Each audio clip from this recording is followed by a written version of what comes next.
Welcome to StichMethod and a very special video. I know the title is quite odd, but let me explain for those who don't know a lot about the Grateful Dead. Amazon Prime just released an awesome documentary called A Long Strange Trip. 5 series of 5 1-hour episodes about the journey of the Grateful Dead throughout their history, through their beginning and through the end. And it's really a very powerful documentary. And if you don't like the Dead, or if you're curious, I highly suggest you watch it. It puts into perspective what these guys brought to the table in the era in which they did it and how it exploded beyond them. And it also highlights the struggles of the band and the lead guitar player, Jerry Garcia. A fascinating documentary. But in this documentary, Senator Al Franken, who I loved as a comedian and is now a senator and fighting for the people, so good job, Senator Franken. And he's in it, and he talks about the song Althea and how much he loves the song Althea. And I don't know about you, but the first time I heard Althea, that locked in my love for the Grateful Dead. And it's just an amazing song. And to solo over it, it's not the easiest thing to do, and you can do it, but it has this bittersweet feel to it that really only Jerry could capture. I mean, it's just a phenomenal display of what happens in Jerry Garcia's mind, and I'm going to attempt to get close to it, which, after watching that documentary, you realize is almost impossible with the amount of time that these guys played. If you watch it, you'll understand. But anyway, let's break down the Althea guitar solo live inside of Jerry Garcia's mind, and hopefully we can get a taste of what Jerry is doing. And welcome to the StichMethod.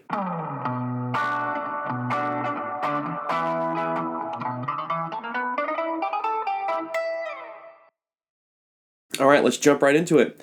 The chord progression for Althea, for the jam section, is going to be a B minor to an A with a little bit of an A suspension, or suspended 4, to an E, and back to an A, and then it happens again, B minor, A, E, and E. So the first question is, what's our key signature? Now, when I first attempted to solo over this, I got it wrong. I heard in my head, well, E, A, and B, that's a 1, 4, and 5, and E. And that's wrong. And what it is this is actually in the key signature of A major. And the reason why is B minor is chord number 2, and A is 1, and E is 5. I should be putting up those chords right about here. So in the A major scale, which is the key signature of A, we have A, B, C sharp, D, E, F sharp, and G sharp.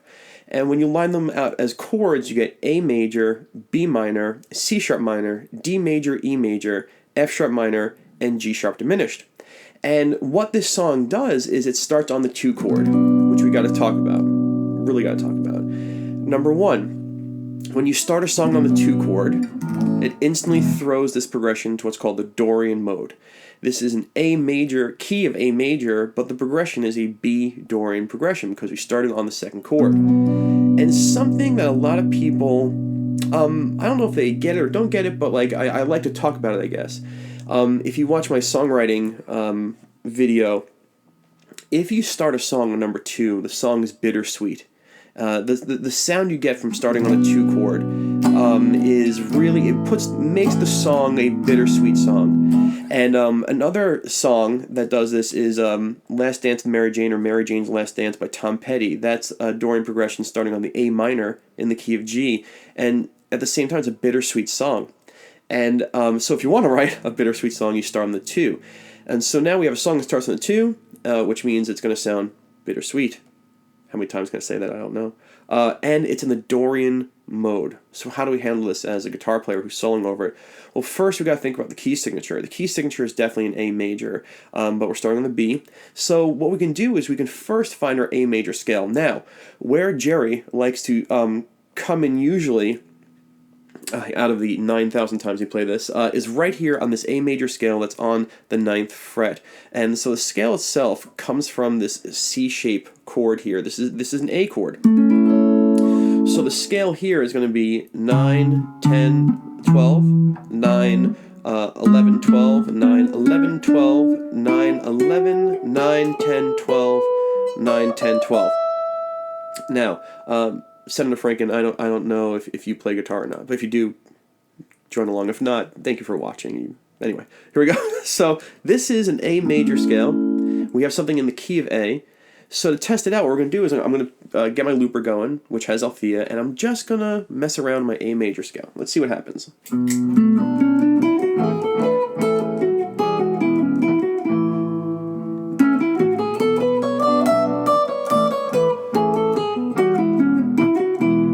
Fantastic, it works. We're not getting anything special, but it works. So now, how do we turn this into a Dorian scale?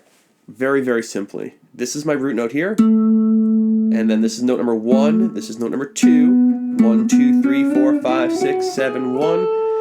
That, all we gotta do is take the same exact scale and focus on note number 2 being home. The scale shape doesn't change, it's just our mental marker of where home is. But, to be very honest, I can do that again. I'll do it again, mentally starting on the second note, which is 1, 2, 3, 4, 5, 6, 7, 1, 2. These guys. Oh. So now I've made 2 home, and really, I mean, are we going to hear a difference? Not necessarily, but let's see what it sounds like. I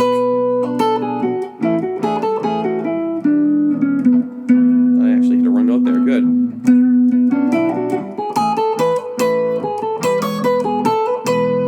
So now all I did is I changed our home bass. Because we're starting on the 2 chord, I moved my home bass from the A to B, or number 2. Okay, so we have a Dorian scale in place. Now, if you watch my Franklin's Tower video, we realize that's not necessarily the answer. What is the answer? The chords involved, right. So, let's look at where we can find our chords up here. By the way, I will have a chart below. I don't know if it'll be up on the release of this video. I have a lot to do, but the chart that's going to go with this will have the ability to do what we're doing in 3 places on the neck so that you can experience it. So when you listen to Jerry live, if he's playing down here, you can kind of play down here, up high. Anyway, back to the video. Let's find these chords right here in our scale. The first one we need is a B minor chord. So this is a B minor chord. It's the 9th fret of the D string, the 11th fret of, the 9th fret of the D string, the 11th fret of the G string, the 12th fret of the B string, and the 10th fret of the high E string. That is our B minor. Alright, we're kind of in Bob Weir's head right now. And then our A chord is the A chord I showed you, the C-shaped A chord.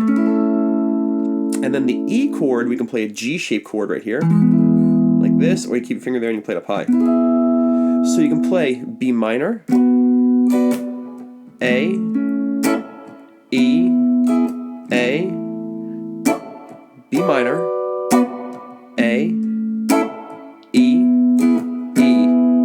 Alright, so now let's see what it sounds like when I just play those chords over the progression. You gotta do the checklist, you gotta do it right, let's see.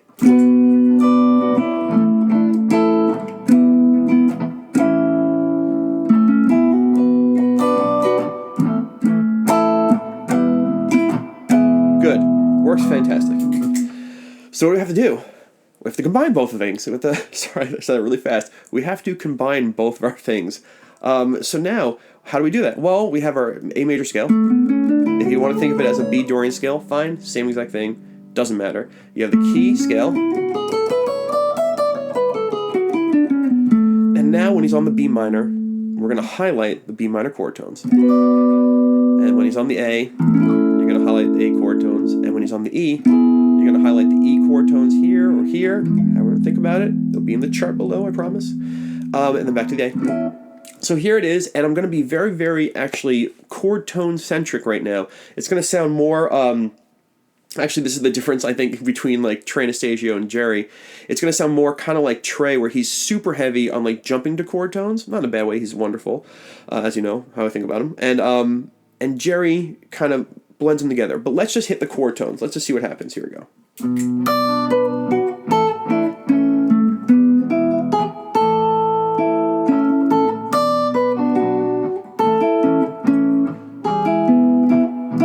Perfect.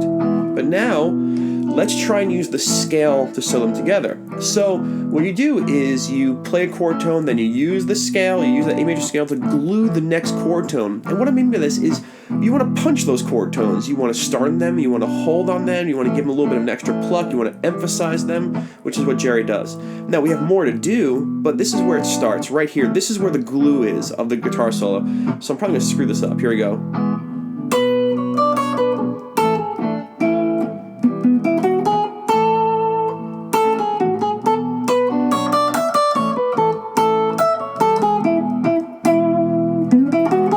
B minor, A, E, A, B, A, E, E. Now we can hear it come together. And again, Jerry Garcia really puts this all over the guitar neck. Now, if we stopped right here and did this, this would be suitable. But Jerry now has a couple of tricks. So right now I'm going to stop for a second. I don't know how long the video is. But we got to this point where we understand, like any Jerry Garcia guitar solo, he's using some sort of scale and then the chord tones. And the more you can blend the chord tones with your scale, you get this really nice sound. This is what he's doing with a maximum amount of perfection on any one of his Althea solos. But in studying this, I came across a couple of tricks that he does specifically for this song. So let's talk about these tricks. Now these tricks are just a bonus. You can stop here and be like, great, plug in and play, but when you're ready for the bonus section, come back and load it back up. All right. So for the B chord, what he does, and we got to talk about this, is in music, when you're soloing, you want to extend out your chords. And what I mean by that is if you play just the tri, like B minor, like the 1, the flat 3, and the 5, which is this, right? It sounds fine, but you're allowed to take it to the 7th chord while you're soloing. So what I mean by that is in the key of A, we have A major, which can be played as an A major 7th, and we're going to talk about that too in a little bit. And then we have the B minor, which can be played as a B minor 7th if you want to extend it out. So what he does is he adds this flat 7, which would make this the minor 7 chord. All right, so like instead of having the 1, the flat 3, the 5, and so 5 and the 1 like this, he's actually going to bring in this note here, which is the flat 7 of this chord while he's soloing. So on the B minor, he's really going to bring in that note here. So let's see. He really hits it, and he counts as a chord tone. Or he's mentally aware that that note can be used in the scale, and it kind of implies that 7th. And so let me see if I can kind of get it in the loop here. Like,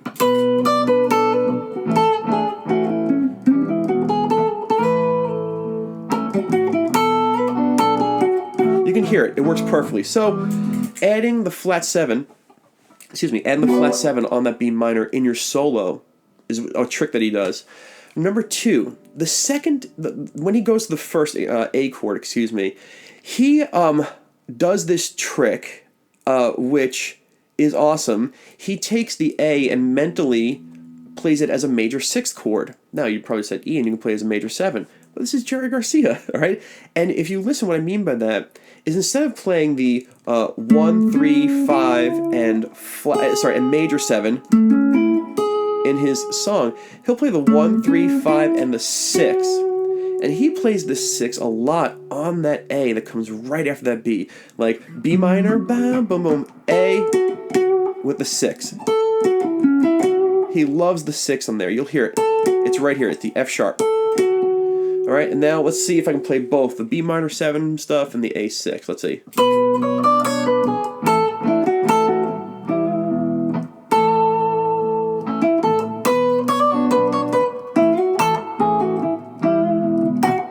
There you can see me coming heavy on that F sharp or that 6. Now for the E chord, for the first E chord, he's going to play the E major arpeggios, and then we're going to go back to the A. Nothing really special in those last 2 moments, but then the second part happens. And the second part, which is so cool, is B minor, right? Same thing, B minor 7 arpeggios. A, he uses the 6th, and then the E, the double E, he starts off with the E major arpeggio, but then on the second E, he'll play his famous minor third, the minor third, or... So if you listen, or if you look, here's your E major chord, and this is the major third. And just like the Arpeggio video, just like at Franklin's Tower, that bluegrass move, he's going to take his minor third, bring it up to the major third, and come home. You'll hear this a lot. And then there's one more trick that he does as well, which we'll discuss. There's a lot of tricks in Althea that he does, but it's such a great solo, and hope you're enjoying this, all right? So here's a solo now with some more enhancements. The B minor 7 arpeggio, the 6, the F sharp on the A, and then on that last double E, right near the end, bringing in the minor third. Whether he does this, or he does it randomly, he brings the minor third on the close. So here we go.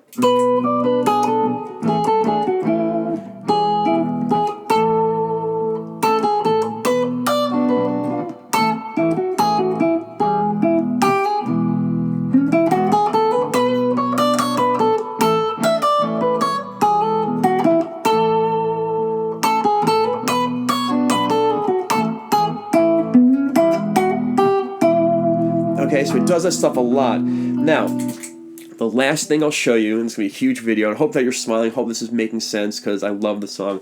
One thing that he'll do on that E, on that last E, right, the double E, the coolest thing is, you should know this, I mean, I don't know if you know, but like the standard blues turnaround on the 4th fret, the G 4th fret on the high E, and he does this like, well, the blues turnaround.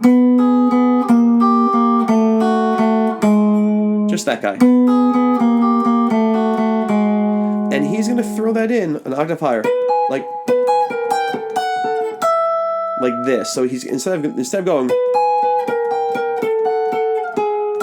he just goes and it ends on the E. So let me see if I can throw that in. These are just after tricks of what we talked about. Here we go.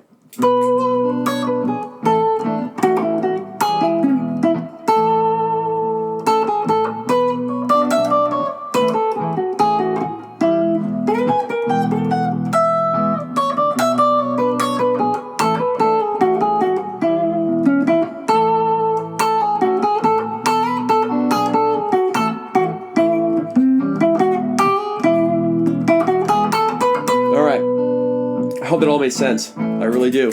I hope that you like the song. I hope that made you smile. I hope Al Franken watched it.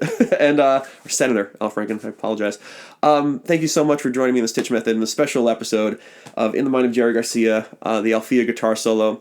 There's a lot more little things to conquer, but in the end, this is how it works. And I hope that you load up an Althea backing track and it brings you a lot of joy. I'll see you soon, guys. Thanks. Bye-bye.